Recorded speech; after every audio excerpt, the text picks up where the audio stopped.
fais un petit direct depuis l'aéroport. Tout le monde. Sacré vol. Vous m'entendez ou pas avec le kit piéton quand je parle? Oh mon Dieu, la coupe. Oh la coupe. C'est cadeau. Est-ce que vous m'entendez? Est-ce que vous m'entendez ou pas avec le kit piéton? Si quelqu'un peut répondre, pour que je sache quoi faire. Quoi faire? Oui, c'est bon. Ah, ma soeur, elle attend impatiemment le détail du vol. Alors, sachez que je m'étais prévu plein de séries à regarder, dont Walking Dead, bien sûr, n'est-ce pas? Et puis, j'ai fait un peu de shopping avant mon vol. Alors, je vais vous montrer un petit peu. J'avais prévu des Pringles. Ah, ils sont encore fermés. Et puis aussi des bâtons de berger, regarde. Oh ben, ils sont encore fermés eux aussi. Il y a juste la bouteille d'eau qui est ouverte. Ah oui, parce que j'ai pris un quart de l'Exomil du coup. Donc, le vol, enfin l'avion décolle. Je préfère préciser quand même que n'importe qui prend l'avion ne serait pas comme moi dans le même état. C'est parce que moi, je suis une parano de l'avion et j'ai trop peur de l'avion. Ah, j'ai peur de déranger, je suis dans des escaliers, super. Hop là, je me décale, comme ça je dérange personne. Hop. Donc voilà, oui. Donc moi je suis une parano de l'avion et j'ai trop peur. Alors j'ai les maux de transport, j'ai le vertige, je suis claustrophobe. Donc le tour et la peur de mourir bien sûr, des attentats et de tout ce qui va avec. Donc quand je suis dans un avion, j'ai l'impression d'être dans un cercueil volant. Donc c'est génial. Donc bon voilà, je m'étais prévu des séries à bouffer. Je me suis dit allez, détente, c'est bon, prends-le à la rigolade, ça va trop bien se passer ce vol. Allez, tout est dans la tête. Donc l'avion décolle. Et là, j'essaye de mettre Walking Dead et je sens que j'arrive pas à me concentrer. Je sens que ça me dérange, je sens que je me sens pas bien quoi. Et puis ça bouge un petit peu, pas trop, hein, mais ça bougeait assez pour que je me dise je me sens pas bien quoi. Et puis en fait d'habitude quand je me sens pas bien, je regarde par la fenêtre. Je regarde. Et le fait de voir ce qui se passe dehors, je me sens mieux. Sauf que là, il faisait nuit, donc tu vois rien en fait. Donc les sensations que j'avais d'être dans l'air, d'être happée dans le vide, etc. Je l'avais bien, mais j'avais pas de repère. Je n'avais aucun repère. Le bruit de l'avion, là, assourdissant à l'intérieur, là, oh là là. Et ça aussi, ça me tapait sur le système. Du coup, allez, j'ai dit, je change. Plus Walking Dead. Allez, j'enlève Walking Dead, ça fait trop caguer, laisse tomber l'ambiance. Je change. Alors, déjà là, je décide de prendre mon Lexomil. Un quart, je précise. Un quart de Lexomil, un cachet pour la tête, tout, parce que là, ça allait pas du tout. Et je me dis, je vais mettre un truc détente. Donc j'avais téléchargé Falling in Love avec Christina Milian sur Netflix. Le truc que je mets à chaque fois que je suis dans l'avion en plus, pour me détendre. Donc là, j'arrive vers la dernière partie du film. Peut-être qu'au prochain vol, je le termine, on va voir. Je le mets. Et là, j'essaie de me concentrer. Et pourtant, c'est un film cucul-praline. Hein. J'arrive pas du tout, quoi. J'arrive pas à me dire, oh, c'est good vibes, c'est bon, allez, détente. Je me sens toujours aussi mal. Et je regarde dehors, je ne vois pas une lumière, un petit point de lumière qui pourrait être une maison, une route, quoi que ce soit. Non, rien, aucun repère. C'était génial. Et donc là, du coup, je me mets à penser à ce qu'il faut pas. Je me mets à penser à ce fameux vol qui s'est crashé, qui avait aucun repère parce qu'il faisait nuit, que les pilotes ils voyaient pas s'ils approchaient du sol ou pas. Donc du coup, l'avion il s'est crashé. Je sais plus quel vol c'était parce que j'ai regardé bien sûr tous les reportages sur les crashs d'avion, donc ça c'est génial. Donc c'est un vol où les pilotes, comme c'était de nuit, ils n'ont pas vu que l'avion était en train de descendre. Et quand c'était trop proche de l'eau, c'est là qu'ils s'en sont rendus compte et qu'ils ont voulu le redresser, mais c'était trop tard. Donc là je me suis dit, allez, ça fait 30 minutes que tu voles, donc il reste bien 1 heure, il reste bien encore 45 minutes. Là s'il faut, l'avion il est en train de descendre, mais ils le savent pas en fait. C'est le même schmilblick que dans le vol qui s'est crashé. Et je pensais qu'à ça. Et bien sûr, le truc, il commence à bouger un petit peu, pas beaucoup, mais assez pour que je me dise, ouh là là, c'est chelou. Et puis, je me sentais mal et la nausée. Et en plus, alors, la nana m'avait mis contre le hublot. Je me suis dit, mais c'est génial, moi qui adore voir ce qui se passe dehors. Mais il se passait rien, il fait nuit noire. Donc, super.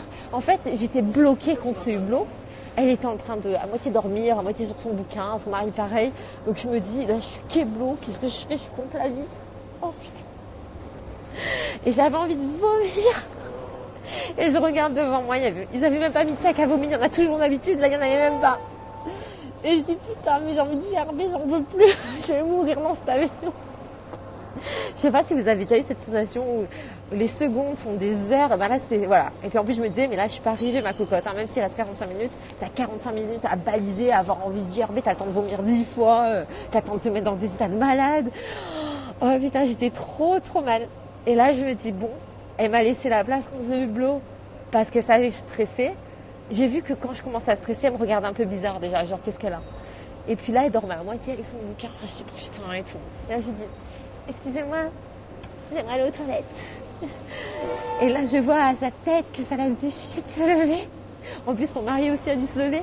Alors, ils m'ont laissé passer, ils se sont mis contre leur siège comme ça, ils se sont mangés mes fesses contre eux comme ça. Le temps que je passe. Et moi, je pensais qu'à une chose, c'est vite les chiottes, quoi. Et qu'elle soit libre. Parce que je savais pas ce que je voulais faire, hein. Je savais pas, mais j'avais juste envie de me lever déjà, de péter kiblo contre la fenêtre, là, contre cette fenêtre qui me donnait vue sur rien du tout à part le néant, d'être quelque part quoi, de bouger. Et là je vais aux toilettes, et bon, je fais ce que j'ai à faire, je me lève, nausée, je me dis non mais là il faut que j'extériorise le mal, il faut que je vomisse, je vais me sentir mieux après, ça ira mieux, au moins j'aurai plus la nausée et tout. Là, je me dis, allez, vas-y, pense à un truc dégueu, comme ça tu vomis. Désolée hein, pour les détails sordides. Hein. Et là, je tousse. Mais bon, ça vient pas trop. Donc bon. Mais je me sentais mieux un petit peu. Et puis je me dis, bon, allez, lève-toi parce que ça fait un peu 10 minutes dans les chiottes. Ils vont croire que tu prépares un attentat. Vas-y, casse pas des chiottes avant qu'ils viennent taper à la porte. Donc je me lave les mains, tout à la vitre. Là, je sors. Et là, je me dis, non, mais je veux pas du tout me remettre bloquée contre ce hublot. Parce que si j'ai encore envie de venir, que c'est encore 3 quarts d'heure, j'avais pas envie d'être bloquée encore et de lui dire « Ah, est-ce que je peux me lever pour aller aux toilettes ?» J'ai l'impression de demander à ma mère, quoi. J'ai dit non. Alors du coup, quand je sors, bon, à la fois actrice de cinéma et pas actrice, parce qu'au final, j'étais vraiment mal. Le gars, là, comment on appelle, le steward, il me dit « Ça va ?» Non, ça va pas. Qu'est-ce qui se passe? Je me sens pas très bien, là. J'ai la nausée. Ah, qu'est-ce qui se passe? J'ai fait, alors là, je lui explique ma life. Je suis malade en avion et puis en plus j'ai peur et puis là, ça bouge. Et oh là là, je me sens pas bien et je peux pas retourner à ma place. Ah, c'est bon, restez avec nous. Vous voulez un peu de coca, machin? Oui, il veut du coca. Et dans ma tête, je me dis, ton coca, je vais le gerber dans 2 minutes, mais vas-y, donne-le-moi. On sait jamais si ça peut faire effet. De toute façon, je suis plus à ça près. Là, il me fout tout ce que vous voulez. Après, je lui demande un magazine pour m'aérer, tout. Enfin, alors, j'ai les 2 stewards qui viennent me parler, un passager. Ah, vous prenez souvent l'avion et machin, vous prenez l'avion pourquoi? Et patati, patata. Mais comment vous allez faire si vous prenez un long courrier? Enfin, ce qu'on me dit à chaque fois. Ah, moi, l'autre jour, j'ai pris un vol jusqu'à Tokyo. Il y a eu 1 heure de turbulence. Ah, vas-y, c'est vachement le moment de me raconter ça, là. Déjà que là, dès que ça bouge. Enfin, quand ça bougeait, j'avais mes yeux, ils partaient carrément en live. Tu sais, comme dans l'exorciste, là. J'étais comme ça, quoi. Alors écoutez, donc j'ai pas touché à mes bâtons de berger ni à mes chips, mais alors je suis repartie avec des gift bags. Attention, hein, regardez. Hein. J'en ai 2 même. Et attendez pour me rafraîchir. Les gens, ils m'envoient leur veste sur moi carrément. Des lingettes pour me rafraîchir, parce que surtout ils m'ont donné des lingettes. C'est comme ça, des lingettes de partout, j'en pouvais plus. J'ai enlevé mon pull, je me foutais à poil dans l'avion. Et puis alors là, je me disais, mais vas-y. Alors je commençais à poser des questions. Tu sais, je posais des questions, genre voir si les choses que je ressentais étaient normales ou pas. Je voulais voir dans leur regard s'il y avait de l'inquiétude ou pas, tu vois, parce que genre, tu sais, ils cachent quand il se passe quelque chose ou pas. Moi, dans ma tête, je me dis, l'avion il descend, mais eux ils savent pas, tu vois, comme dans le truc. Et du coup, je me disais, il faut trop que j'essaie de capter dans leur regard, parce que c'est un truc. Il y a un moment, il y en a une, il y a une hôtesse, elle vient de dire à l'autre, tu viens, il y a un débrief. Moi, dans ma tête, je me suis dit, c'est peut-être un langage codé, il y a un truc qui va pas. Et là, je repars en crise dans ma tête, j'étais là. Et en fait, elle revient après, elle dit, oui, ils sont 3e mondial. Donc, je crois qu'il y a eu un truc de foot ou de je ne sais quoi, là. En fait, c'était ça, donc, ouf, j'ai relâché la pression. Et après, je commence à poser des questions. Parce que ça commence à bouger. Je dis, oh, mais ça descend et tout. Qu'est-ce qui se passe? C'est genre le truc, mon inquiétude qui descend trop tôt, quoi. Pourquoi il descend l'avion? Et ils me disent, ah, mais c'est normal, là, qu'on commence à descendre. C'est parce qu'on va bientôt atterrir. Ah, d'accord, c'est bien. Et on a atterri à quelle heure exactement? Parce que je regarde l'heure, il était 45. Je me disais, quand même, on est parti à 45 minutes. On est censé avoir 1h30 de vol. Et là, il me dit, en fait, on est en train de rattraper notre retard. Donc, dans un quart d'heure, on atterrit. Donc, ah, d'accord. Et là, le logo pour attacher les ceintures se remet en marche. Donc, je me suis dit, putain, je suis obligée de me recoltiner, me mettre contre la vitre, là, avec les deux autres, là. Et là, je me mets contre la vitre. Et je me suis mis exactement comme ça. Donc là, il y avait le siège de la personne devant. Et je me suis mis comme ça, tout le long, avec Netflix dans mes oreilles. J'ai fermé les yeux jusqu'à que j'arrive en bas. Et bien sûr, allez, super, j'ai atterri, vous avez les photos, là, j'étais heureuse, comme ça.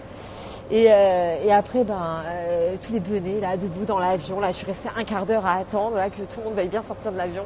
Ah, mais les gens, c'est bon, quoi. Ils squattent dans l'avion. Je sais pas, ils ont envie de faire une teuf dans l'avion, un after, j'en sais rien. Mais c'est bon, quoi. Moi, j'ai juste envie de sortir de cet avion. Enfin voilà, donc super, voilà, j'ai vécu un grand moment. Je pense que oui, vous devez me prendre pour une folle et tout, mais j'ai vraiment trop peur en avion, et puis ça me rend vraiment malade en fait. J'ai vraiment la nausée moi pendant les transports, que ce soit en train, en voiture, mais alors en avion, j'ai peur, c'est fois 1000 en fait. La nausée elle monte en puissance 10 si j'ai un coup de stress en fait. Donc voilà, je sais qu'il y en a qui vont me prendre pour un alien, mais bon, là au final, alors franchement, il y a une heure, j'ai cru que j'allais crever. Et là, je suis en train de rigoler, non mais c'est un truc de ouf quoi. Enfin bref, je voulais partager ça avec vous. Et puis, si je suis pas trop fatiguée, j'arrive pas trop tard à l'hôtel, je vous fais un live. Parce que là, je vais prendre un taxi et je sais pas en combien de temps je vais arriver à l'hôtel. Bon, il n'y a pas trop de bouchons, donc peut-être dans une demi-heure. Donc voilà. Le fil des avions, mais alors tu me donnes encore moins envie de le prendre. Je suis pareil. Ah, vous me rassurez, c'est pas, je suis pas toute seule. Non, mais franchement, je devais trop vous raconter parce que je sais que je crains. Je sais, je suis trop tarée. Malheur. Ma sœur, ma peur d'avion ne s'est pas améliorée en te voyant. Désolée, mais franchement, il s'est rien passé au final, les filles. Non, mais attendez, je suis une casseuse, hein. Je me suis stressée pour rien. À croire que genre c'était le même, j'étais en train de vivre un crash d'avion juste parce que je me disais, ils voient pas où il va l'avion. Alors qu'ils savent très bien où ils vont. En plus, juste avant qu'il décolle l'avion, j'entends, oui, ça va un peu de retard parce qu'il a une panne informatique. Et dans ma tête, je me disais, mais attends. Justement, c'est tout géré par l'informatique. Donc, si l'informatique n'est pas en train de calculer la distance de l'avion par rapport au sol, comment on fait en fait? Enfin bref, non mais les meufs, je vous jure, j'ai vécu une heure de dingue. Mais il s'est rien passé, il n'y a même pas eu de turbulence et tout. Il a juste bougé, genre à des moments il tournait et tout. Mais moi, dans ma tête, ça doit pas bouger en avion.